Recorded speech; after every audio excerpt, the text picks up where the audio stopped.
All right, Colin again with American Plant. Going to go over some really good talking points about the ever popular knockout rose. They've been around for over 20 years. They've become the industry standard for easy to grow, easy to care for, and big, beautiful blooms. In general, knockout roses go to 3 to 4 feet tall and wide, so you want to be mindful of that when placing it in the garden, which does need to be a full sun spot. What is full sun? At least 6 great solid hours of midday sun. If you don't have that, you're going to want to go towards some other plants, which we're happy to recommend. That's another video. But let's go over some knockout tips really quickly. When you plant, you'll want to use a starter fertilizer. This is a root stimulant fertilizer. It's going to get the roses to root into the surrounding soil. Great for that. When you plant, you don't want to use a rose specific fertilizer yet. After they go through their first flush of blooms, then you can start to use a rose specific fertilizer, which is easy to remember because it's called Rose Tone.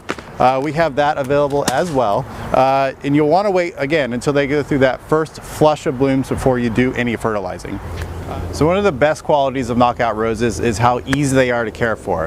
What does that mean? Well, you don't have to deadhead them, but you can.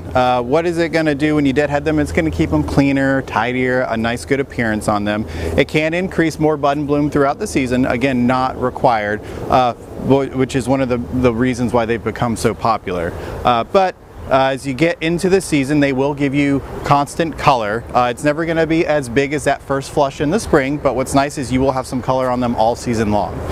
If you've forgotten to prune your roses, don't prune them at all until after they go through that big first flush of blooms. And then after you do shape them, you'll never want to take more than 1/3 of the plant off at once. So this brings us to pruning. If you've forgotten to prune your roses going into the growing season, wait until they go through their first flush of blooms. And then after you do decide to shape them, don't ever take off more than 1/3 of the plant off at once. That's going to make sure you get some constant color throughout the season.